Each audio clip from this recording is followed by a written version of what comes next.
So if you keep being told that your thyroid test results look normal and you're still having thyroid symptoms, or maybe you're just new on your journey with your thyroid health, then you'll want to watch this video. I'm going to go over 3 things to really look for when you're analyzing thyroid blood testing and what you can do about it. So first and foremost, be sure that you're getting a full thyroid panel. That's the most important thing when you are getting thyroid blood testing, is to be sure it's a full thyroid panel. The majority of the time, they will usually just check TSH. TSH isn't even actually a thyroid hormone. It's a brain hormone. It's a signal from your brain telling your thyroid to release more thyroid hormone. It's an important marker to check, but it doesn't give me a full picture. It doesn't show me what thyroid hormones are present, or even thyroid antibodies, which we're going to talk about more in a second.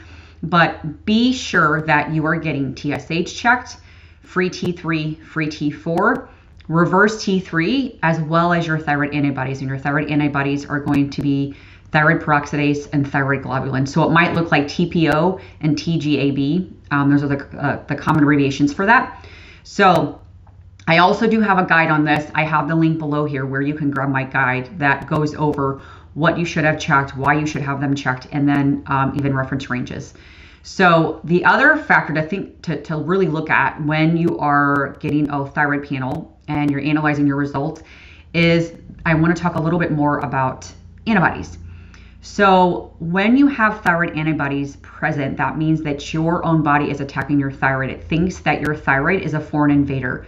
This is a much different approach and kind of plan of attack if you have antibodies present versus just having like straight hypothyroidism. So you can have this autoimmune response against your thyroid, and that can create something like hypothyroidism. So you need to be sure if you do have antibodies present that you're addressing those. And that's a whole nother subject, but long story short, if you do have antibodies present, you need to make sure that you're eating gluten-free, dairy-free, sugar is cut out, soy is cut out. Those are really inflammatory, and those can create a lot of havoc when you do have antibodies present. So just something to kind of consider is, again, you might be put on thyroid medication when you have Hashimoto's, but the thyroid medication is not going to lower your thyroid antibodies. So it's a different approach than just straight hypothyroidism. Thirdly is the reference ranges. I want to talk more about reference ranges. So the reference ranges that are very typical when you get a thyroid panel are kind of a very broad reference range. So you're going to be included with a large amount of people, and it's going to be being compared to people that really aren't in your demographic. So for example, the typical reference range, if I went and got my TSH checked, the TSH reference range is so big that I might be compared to like an 80-year-old man who has like 7 or 8 different other diseases. I would much rather be compared to someone that maybe is closer to my age, even a woman. So just consider that the reference ranges that are very typical are very broad. So it'll look like you're falling into the normal category, and you really aren't in the normal category. So again, in my guide, I go over this of what reference ranges should look like, where you're more optimal. Basically, they're more functional lab reference ranges that are going to make you feel better, instead of this very broad reference range that'll say, yeah, everything looks great, and you still have all these symptoms. That can be one reason why you still have all these symptoms, even though it's looking fairly normal. So the 3 big things are: be sure you're getting a full thyroid panel. Like I mentioned, all those markers, you can grab my guide to get more information on that.